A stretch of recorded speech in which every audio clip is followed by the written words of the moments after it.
साल का वो वाला टाइम आने वाला है जब हर कोई एमडी कैट की तैयारी में लगा होता है। और अगर इस दफ़ा भी नॉर्मल हालात होते तो एफएससी के पेपर्स बिल्कुल होने वाले होते, और उसके बाद 2 से ढाई महीने का टाइम होता है, फिर अगस्त के मिड में या फिर एंड में एम कैट होता है। तो टाइमलाइन तो इस दफ़ा भी तकरीबन सेम ही है, लेकिन बीच में थोड़ा प्लॉट ट्विस्ट है।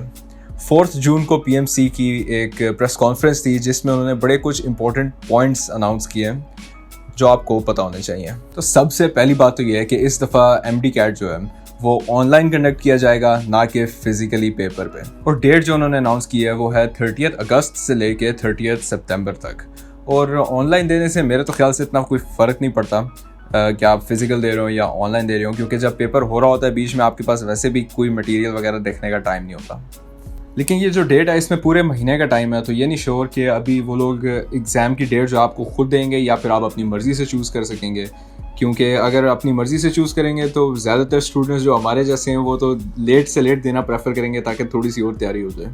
और अगला पॉइंट ये है कि एनएमडी कैट का जो क्राइटेरिया है पूरे एग्रीगेट में वो 50% है, और हर प्रोविंस अपनी मर्ज़ी से इसका एग्रीगेट चूज़ कर सकता है, लेकिन मिनिमम उनको 50% रखना लाजमी है। और उन्होंने ये कहा है कि सारी यूनिवर्सिटीज़ पे लाजमी है कि वो 30 जून से पहले पहले अपनी एडमिशन की एडवर्टाइजमेंट करना शुरू कर दें। और अप्लाई करने की जो डेट है, रजिस्ट्रेशन करने की जो डेट है वो 5 जून से शुरू हो रही है, और जो लास्ट डेट है वो है 15 जुलाई 15 जुलाई। तो अभी काफ़ी टाइम है बीच में पड़ा हुआ। अच्छा, ये मैं देख रहा था कि इसमें लिखा हुआ है कि स्टूडेंट्स अपनी मर्ज़ी से टेस्ट की डेट चेंज कर सकते हैं अगर वो जो उनको डेट दी गई है उसे 15 दिन पहले अप्लाई करें तो उनकी अपनी मर्ज़ी से डेट सेट हो सकती है। सिलेबस में सिर्फ सब्जेक्ट्स ही दिए हुए थे, उसकी डिटेल्स मैंने नहीं देखा उसकी कि टॉपिक्स कौन कौन से हैं या क्या कोई डिफरेंस है या पूरी बुक्स हैं।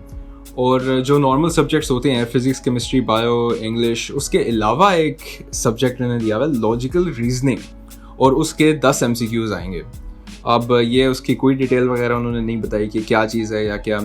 नॉर्मली एमडी कैट में कुछ आपके जो subject related general knowledge questions होते हैं वो भी आते हैं। अब ये नहीं पता ये उसी में है या फिर डिफरेंट चीज़ है कोई। और पासिंग क्राइटेरिया जो एमडी कैट का था पहले वो था 60%, और अब उन्होंने वो बढ़ा के कर दिया 65%, जिसका मुझे कोई रीज़न नज़र नहीं आती। अगर ख़ास तौर पे आपने मेरिट के लिए आप लड़े हैं, मेरिट के लिए अप्लाई करना है, तो 60 हो या 65% हो, जब तक मेरिट में नहीं आता तो कोई फ़र्क नहीं पड़ेगा। लेकिन ये है कि अगर आपने प्राइवेट अप्लाई करना है आपको कम से कम पासिंग मार्क्स चाहिए, और पासिंग मार्क्स जो है वो है 65% अब। और प्राइवेट कॉलेजेस को उन्होंने फिर खुली छुट्टी दे दी है।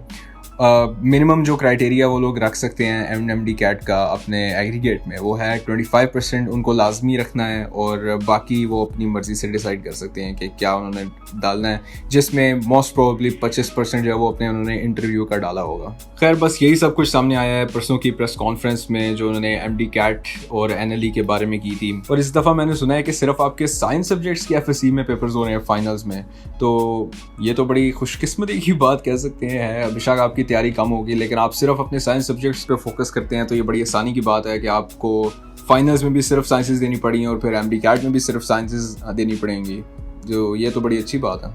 तो फिलहाल जो पेपर्स आपके करीब हैं आ रहे हैं उन पे फोकस करें, एमडी कैट भी हो जाएगा इंशाल्लाह।